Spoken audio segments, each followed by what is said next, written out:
The Bible says this, and when the day of Pentecost was fully come, they were all with one accord in one place. And suddenly there came a sound. Somebody say a sound. From heaven as of a rushing mighty wind. And it filled all the house where they were sitting. Verse 3. And there appeared unto them cloven tongues as of fire. And it sat upon each of them. One more verse and we're getting into it tonight. And they were all filled with the Holy Ghost and began to speak with other tongues as the Spirit gave them the utterance. I want to preach to you for a few moments tonight on the subject, the sound of heaven. The sound of heaven. Bow your heads with me. Father, thank you for this opportunity to stand behind this desk one more time, to open up the book. And God, we ask that you would anoint me today as only you can. God, we're seeking a move in our tri-state, in our city, in our nation, God, and in our world. We ask tonight that you would speak to our hearts, open our hearts, that we would be open to the word, and we'll give you all praise and glory in Jesus' mighty, matchless name. Everybody says, you may be seated, but on your way down, say, there's a sound to two people. There's a sound. There's a sound. Speaking for a few moments tonight on the subject, the sound of heaven. Everything that we see around us in creation came out of God. Pastor Paul kind of hit on that tonight with the scripture that all things were made by him. Everything. Every single tree that you see was made by God. Every single Granny Smith apple that you are going to eat this fall in a pie, come on, was made by God. Are you with me? Everything that we see in creation was made by him. Everything came out of God. Because you see, in the beginning, there was no time. There was nothing but God. Now, we could talk about that all night long. But nothing was there. And so everything came out of God. And God put into place a way for things to continue after he had created them. The Bible says that he put seeds in the things that he created.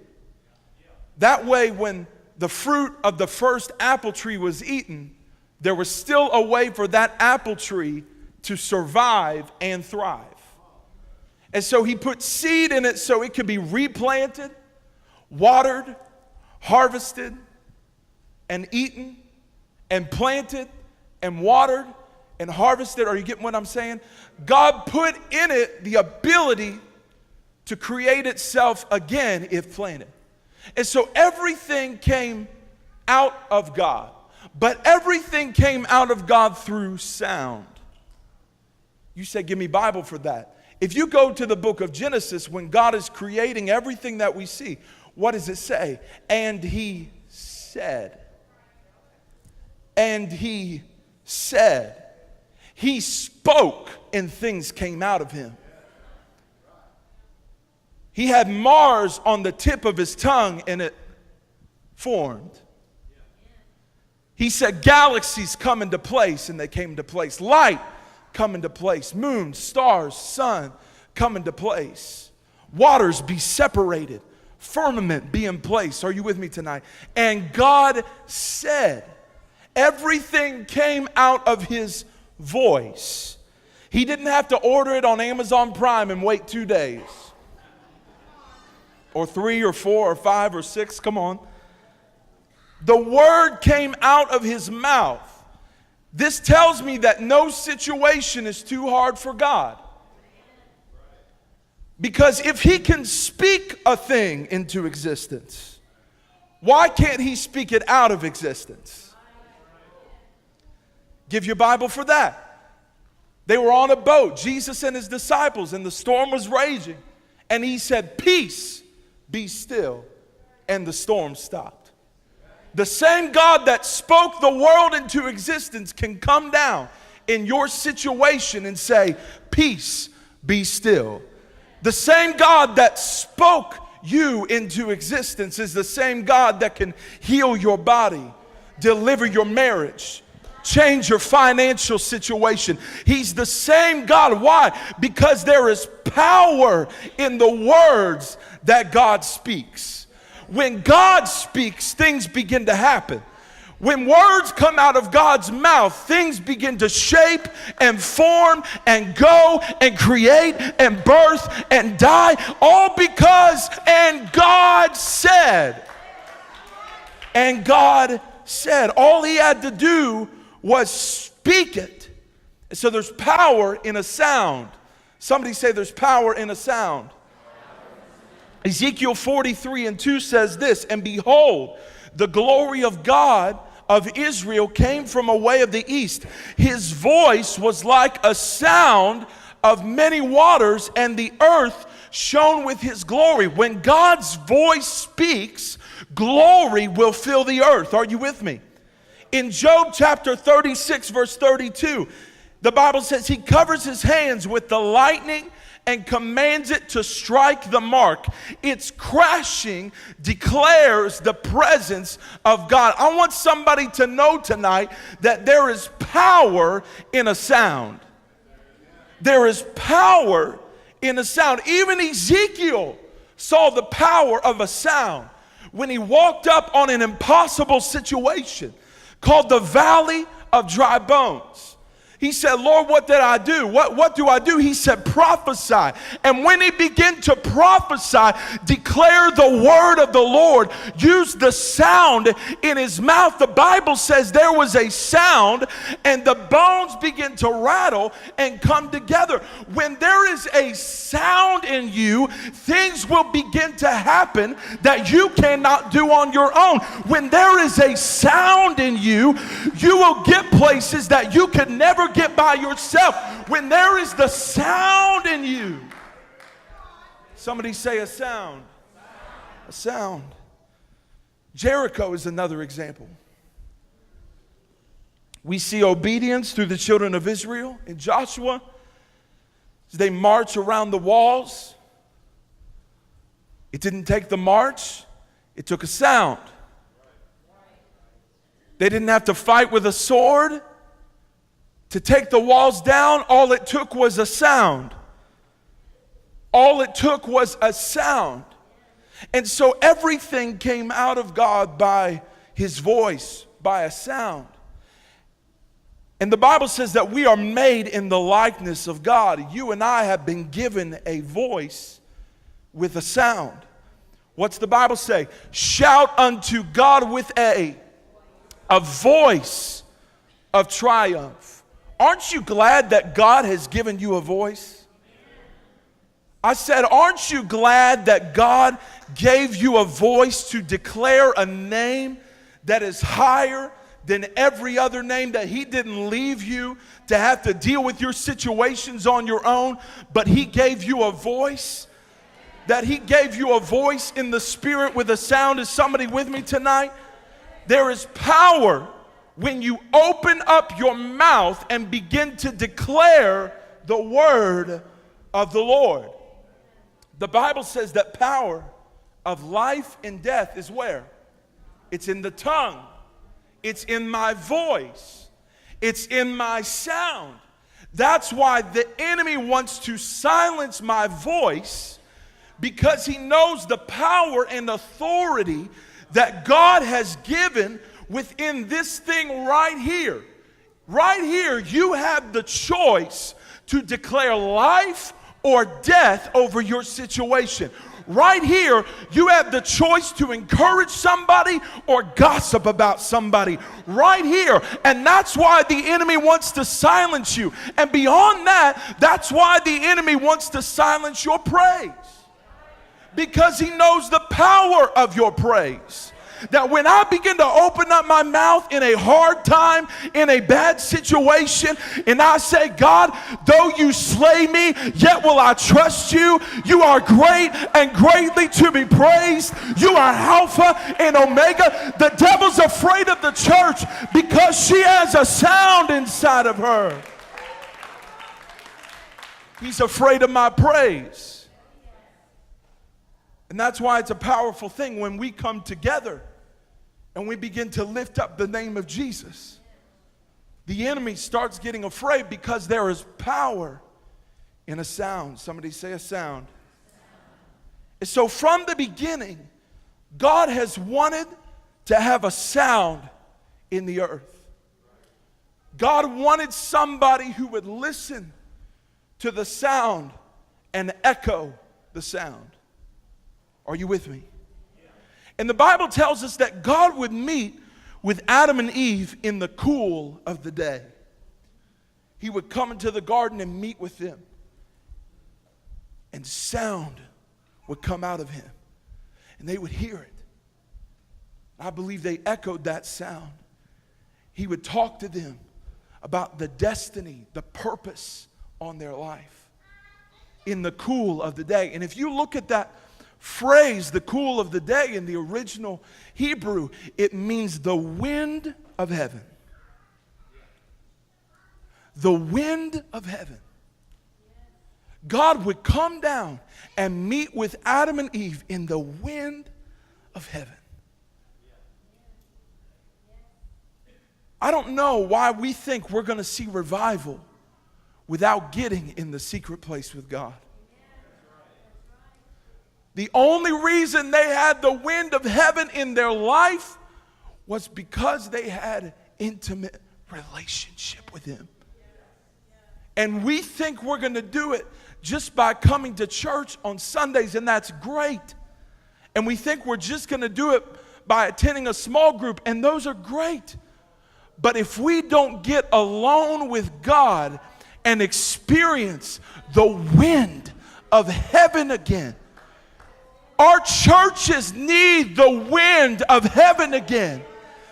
For too long, the churches in our nation have gone stale and dry with no sound and no wind. But I hear a wind in the Spirit where God is calling His church back to the secret place that they may experience the sound, the wind of heaven in the cool of the day. God is calling us back tonight to the wind of heaven. You want it? You can have it. The wind, the sound of heaven. Somebody say a sound.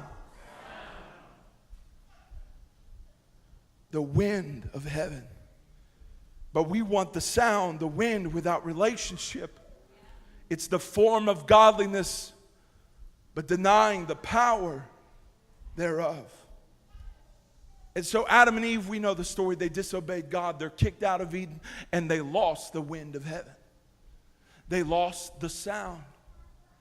And ever since the fall, God wanted to restore man so He could have relationship again. Why? So they could experience the wind of heaven again. He said, how can I restore them? What can I do? Moses was used of God but couldn't carry the sound. David was anointed to worship but could not carry the sound. Isaiah had great revelation but couldn't carry the sound until the work of Jesus.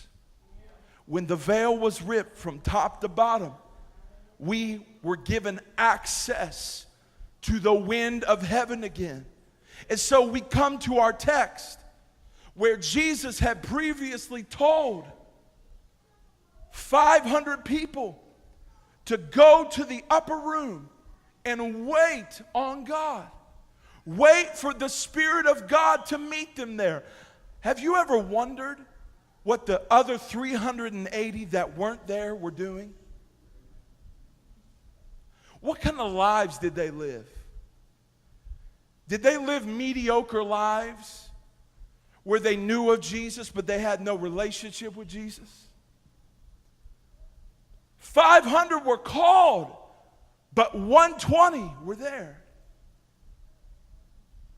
And so here we see the 120, and what's the Bible say?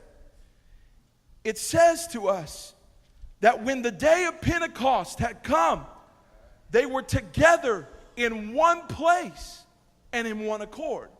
Now, this word accord is a musical term. You see, when you sing or when you play music, there's harmonies involved. And if you don't play the right note, the harmony's off. And it doesn't sound pleasing. You ever heard something like that before? Accord, one accord. They were in one place with one mindset, in harmony in the spirit. In accord. Are you with me? In accord. They were together in one place. And in John 17, before Pentecost ever happened, before Jesus died on the cross, he prayed a prayer that those that came after him would be made one. Would be made one. And so here they are together in one place with one purpose. Can I tell you, church, that powerful things happen when we get together under the name of Jesus? Can I tell you that mighty things begin to take place? That demons begin to be cast out, that diseases are healed when we get together? What's the Bible say? It says that one puts 1,000 to flight, but two puts 10,000. I started thinking about that. The X in the mathematical equation is 10.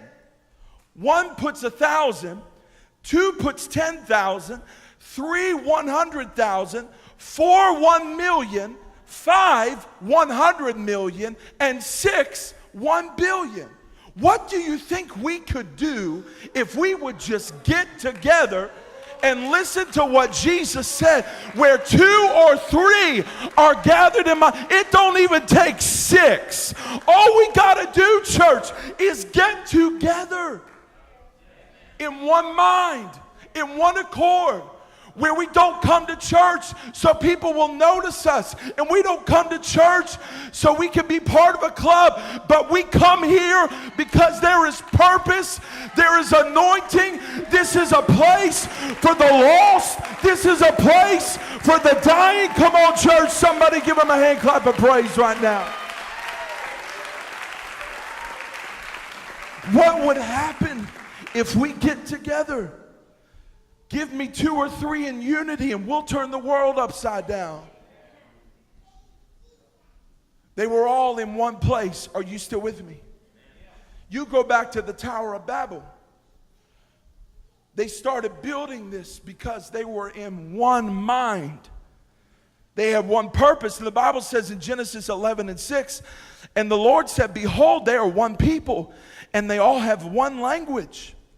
And this is only the beginning of what they will do. And nothing that they propose to do will be impossible for them. They were all under one language. Language unites people. I said language unites people. Can you imagine? I've been to foreign countries where I do not know the language they speak. And talking about feeling weird,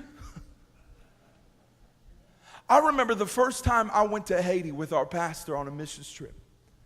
It just, that earthquake, that horrible earthquake, y'all remember that? Had happened the year before. And we show up at the airport, Port-au-Prince, first missions trip of my life. Y'all say, help him, Jesus. We pull in, and I had never flown before, like a whole bunch of new experiences all in one day. And I remember we pulled in, and I was used to airports where the luggage came out, you know, on a luggage, whatever that thing is called, you know, a carousel, thank you. I was used to that, and when we pulled in, all the luggage, Bradley, you know this, was piled this high. Now, have you all ever been to a toy store on Black Friday? They ain't got nothing on Port-au-Prince, Haiti's airport. I mean, people were just pulling luggage, and I saw this guy grab my bag, and my first thought is, oh no, he's going to take it from me. But no, he just threw it to the side. And they're all speaking a language that I don't understand. Can you imagine how weird that is? Because language unites. But other languages disunite us. And so at Babel, they were in one accord, and so God scattered their languages. Because it's amazing what people can do when we get together. When we get in one mind and one accord. You say, well, I don't like Sally. Who cares? Is she serving Jesus? If it's not a sin issue, come on. We have Jesus in common. I'm not talking about sin. I'm not talking about people who are liberal. That's not what I'm saying. I'm saying, can we just put aside the petty stuff? Because there is a kingdom that God is trying to build in this earth. And if we will just get together, imagine what we can do. Imagine the people that we can reach if we'll just get together. Somebody say a sound. And so their languages were scattered. And God was still looking for a people who were worthy of the sound. And then the day of Pentecost shows up. For thousands of years, our languages have been scattered. But something began to happen in that upper room. Jesus, I feel Jesus. We had fought wars, couldn't get into unity, but the day of Pentecost showed up. And they were all united under one language. The sound. The sound. They were in one place, united together. The language of the kingdom. Listen, we may not be the same race. We may not be in the same tribe, but listen, we have the same language. That's why I can go to Haiti into a church service and not feel left out, because we have the same language. We have the same sound. Come on, somebody.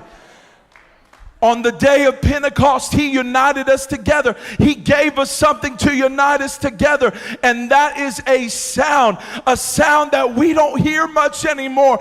But aren't you glad tonight that we are in a house that still has the sound of heaven? Come on, aren't you glad we have a pastor who still has the sound? Come on, if you love God tonight and you're thankful for the sound, I want you to give Him a shout of praise. Come on.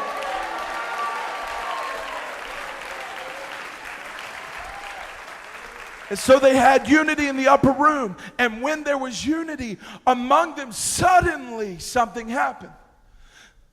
Suddenly the Holy Spirit shows up. Aren't you glad that we serve a God who does things unexpectedly? Aren't you glad that He doesn't show up when you wanted Him to, but He knows exactly what to do, exactly when to show up? Aren't you glad for a God who moves suddenly? I can't preach that as good as Pastor Lane back there. We serve a God who does things suddenly.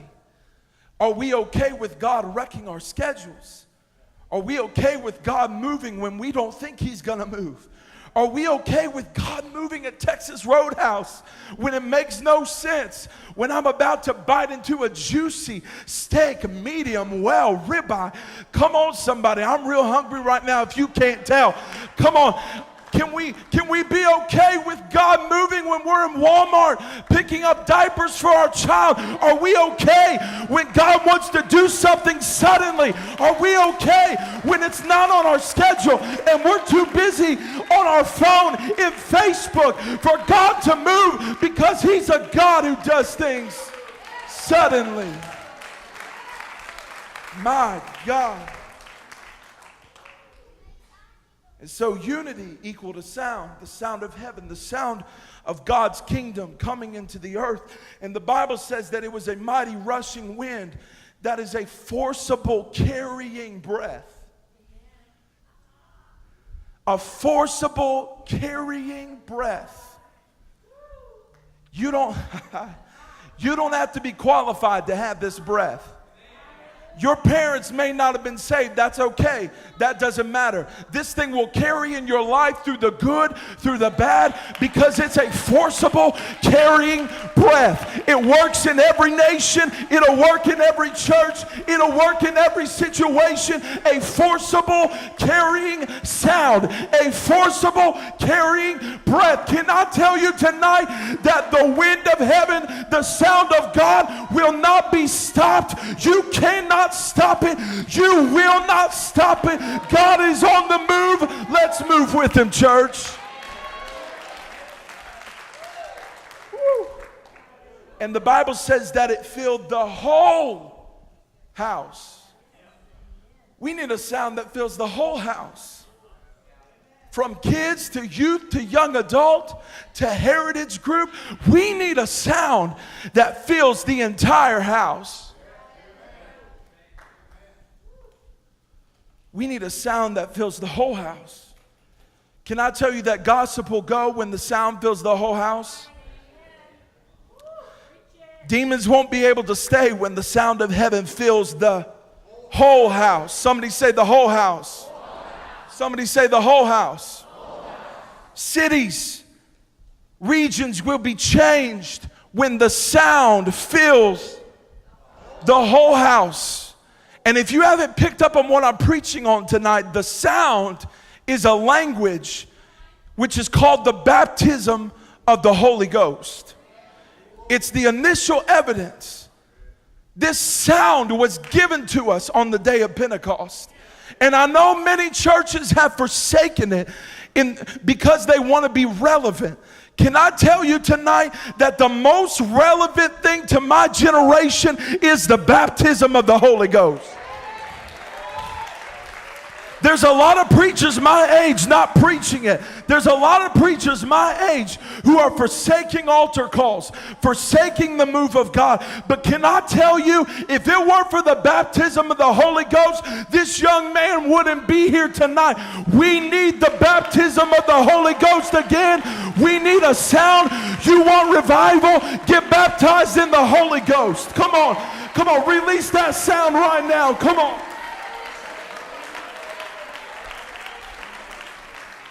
Some of you say, Pastor Andrew, well, I have the baptism of the Holy Ghost. Well, we haven't seen you speak in tongues in probably 30 years. I think maybe it's time you get a little more of the sound. I'll amen myself on that one. Come on. I don't care if you've been baptized in the Holy Ghost for 50 years or 50 minutes. It's what will work. It's what will change our nation. It still works.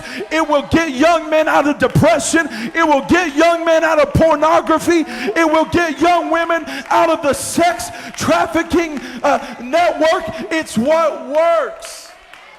It's still relevant. My God, it's still the most relevant thing we have. And we want to hide it in a corner and put it in a side room and say, well, don't do that. It's going to scare visitors. It's going to scare people that don't know. The Bible says that tongues is a sign to the unbeliever. Man, I feel bold tonight. Is that okay? I'm not ashamed of it tonight, church. I'm not ashamed of Shikora Moho Shanda Mahatai. I'm not afraid. I'm not ashamed. I'll still speak in tongues. If you ever drive by me in a car, you're probably going to see me speaking in tongues because the baptism still works. Hey, I dare you to praise God right now that you have the baptism of the Holy Ghost. Come on right now. Give him 10 seconds. Come on right now, 10 seconds.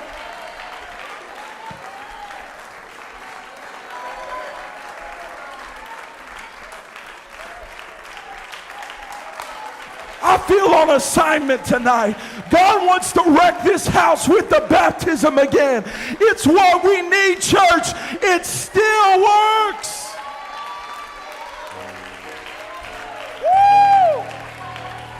Come on, touch 3 people and say it still works. It still works. The baptism still works. Speaking in tongues is not old news. It's still what keeps us relevant. My God, we are still relevant, church. Elijah, because we have the baptism, because we have the sound, and I'm not ashamed of it, and I'm thankful tonight. I'm going to say this. This is Pastor Appreciation Month. I appreciate my pastor. And let me tell you why. Let me tell you why. It's not because the messages he preaches, they're amazing. You won't get better. It's not because of his amazing ability to sing and preach and do all of that 4 times every Sunday. Listen, I'm preaching once and I'm sweating like a pig on fair day right now. I don't know how he does it. I don't. That's not why. I appreciate my pastor. Because I remember as a teenager, hungry for God, I would come here on Saturday nights when nobody else was here, just him. I would sneak in the door and I would hear the sound. You should be thankful. Listen to me for a second. You should be thankful for a pastor that is here touching every pew, every seat with the sound. And he's not ashamed of the sound. Listen, a lot of church growth experts will say, if you'll cut the sound out, you'll grow. I beg to differ, because on the day of Pentecost, they added 3,000 with one short message. It still works. It's still relevant. Come on, somebody, give God praise right now for the sound.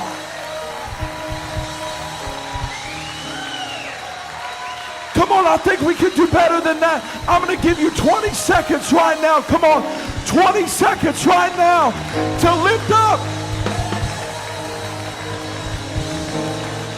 Come on, 10 more seconds. Lift up your sound.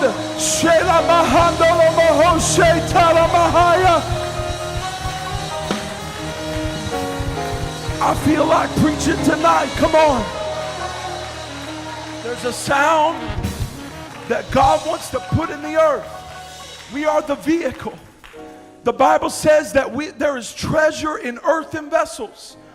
We are not the treasure. I hate to tell you. I know you think a lot of yourself, but you ain't the treasure, boo-boo. You're not the treasure. The sound is. You're awesome. I love every one of you, but you're not the treasure. The sound is. The sound is. And we still have the sound. But the problem is that many of us get caught up. Can I have a pair of headphones? Will you grab those headphones off the organ for me? A lot of us keep the sound to ourselves.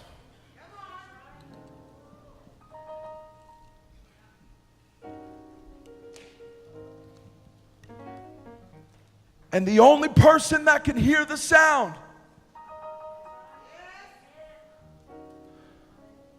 we've got the Holy Ghost, but we're keeping him to ourselves. It's time to unplug the cord, church. Because if you think for one moment that the baptism is just so you can shake and shout, you don't know Acts chapter 2. Because if you look at Acts chapter 2, here's the things it did. Number one, it unified the church. It empowered the church. It brought salvation. 3,000 people were added. Can you imagine how many services we would have to have if we added 3,000 people? Can you imagine the revival?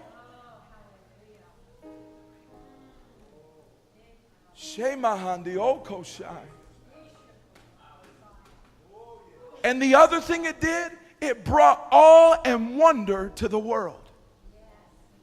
It made the world go. Does the church still have the power to take the world's breath away?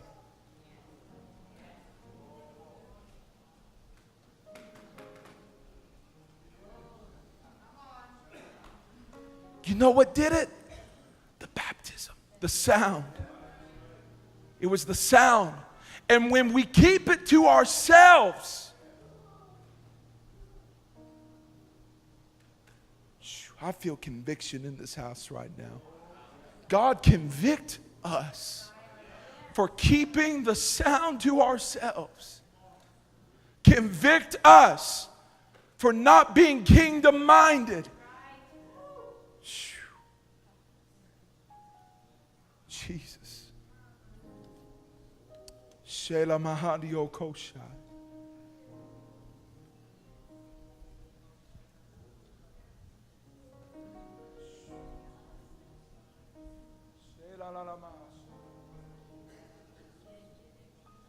I'm waiting on God, church, because I feel Him wanting to do something. Come on, if you have the sound, let God pray through you right now. Come on.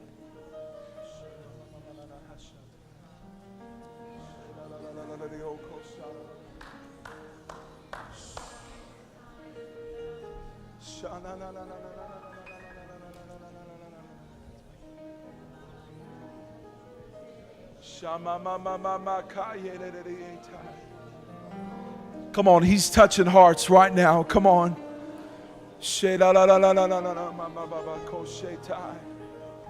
God, we're not ashamed of it. Send it down to us, God. Revive us, God. Revive us, Jesus. God, give us the sound again. Come on, if it's been a long time for you, let God reawaken that sound in you. Come on. If God's trying to do it in you right now, I dare you to lift your hands and say, God, do it in me again.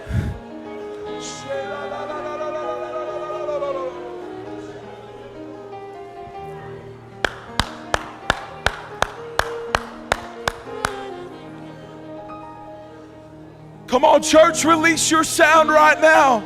He put the sound in you. Come on, release it right now. God's releasing a sound in the earth.